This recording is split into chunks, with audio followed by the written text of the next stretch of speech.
Kasi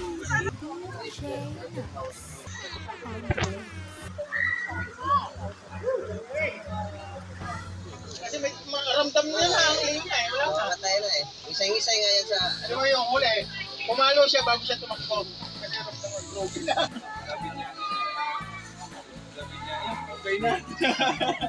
So na. Meron na kami na siya. Sabaras, ito yung manok natin. Ay. Ito yung manok natin.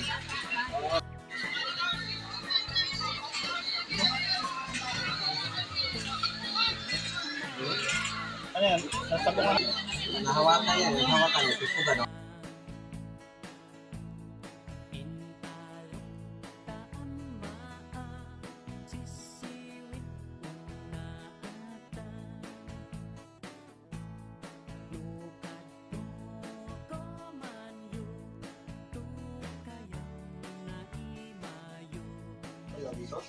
Kasi yan.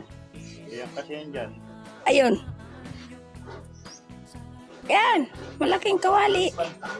Ayan. Malaking kawali. Hindi, yung malaki. Altera. Oo. Doon na yung kawali sa... Yan. Yan. Oh. Putsero daw yan guys. Lutuin Ken. Okay pala to skin guys. Yan. Lagay mo dyan.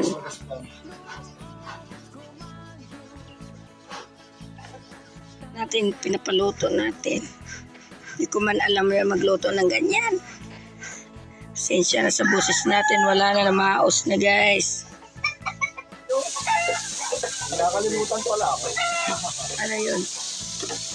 Pineapple. Pineapple na.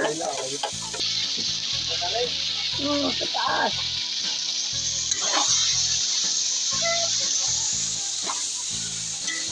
Guys, ang tatay ko nagawa ng kulungan ng manok kasi tag-ulan na.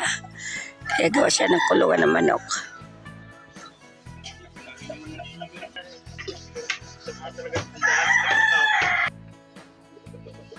Katapos ng parte, ang daming gawain guys.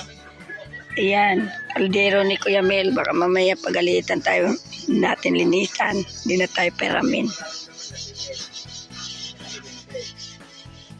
Yung upuan, sinauli na natin kay Kuya. Ito, mamaya natin sa uli. Lamisan ni Kuya Sam, pati ito. And then, mamaya na kasi si GP tulog pa. So, yung pato namin, may dayo na aso. Pinatay yung pato namin isa. Tapos yung manok na yan, buti nagising ako alas 4 ng araw. Papatayin na rin sana. Kaya natanggalan ng mga balibo ang manok. Papatayin na rin sana ng aso. Hindi namin aso, ibang aso. Pagkatapos ng birthday, ang daming gagawin. Daming linisin. Ito, sa uli naman to kay Kuya. Kay Kuya to. Daming walisin guys. Oh, yan ang natira. Mga lobo, tatanggalin na naman natin yan. Ganyan talaga ang buhay. Pag may handaan, daming gagawin. Pagkatapos daming kasan.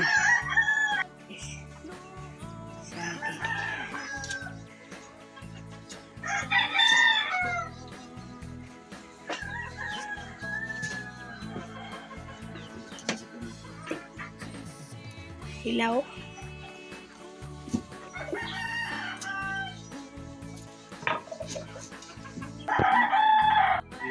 Saan tayo nakapunga ng abogado? Diyan. Sam? Magdala ka pag uwi mo. Kay Sam? Sarap.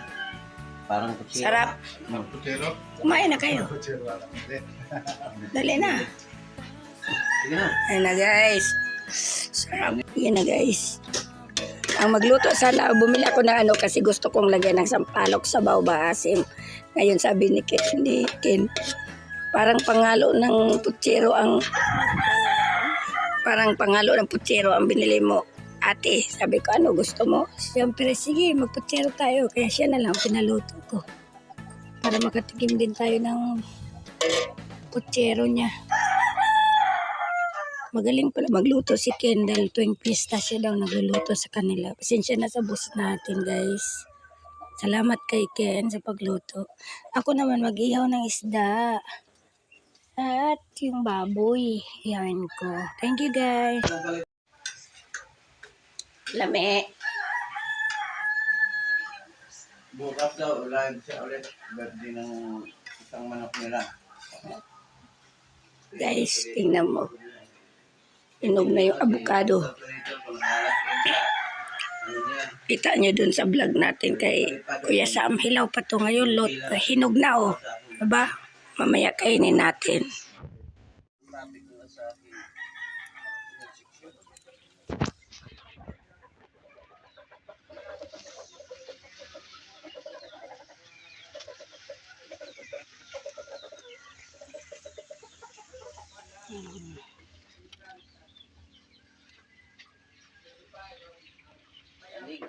Kanig. Tanggol lang bata kasi pinalahura naman talaga siya. Ano mga base. Kaya nga. Kaya. Anong business mo ba, GP?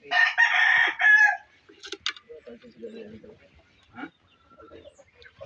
Ulit. Sabitin niyo.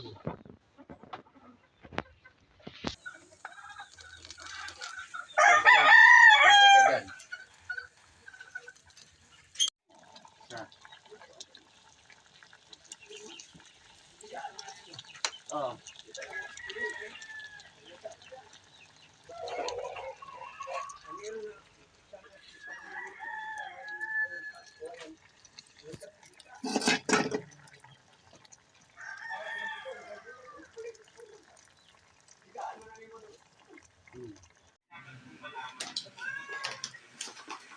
Parang pinarating ng ibang bansa. Pang-export din yan. Galing ko sa aming barangay sa Pinagdanlayan. Sa lugar nyo. Ang ganda ito. Yung product po nila. Ang ganda ito sa pamaas. Thank you, Ken. Thank you sa pasalubong. Let's travel for my love. Traditions, 30 days, books. I had a place you don't know what to do.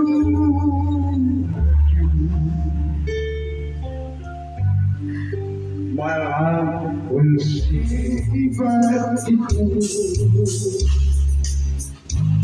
if I feel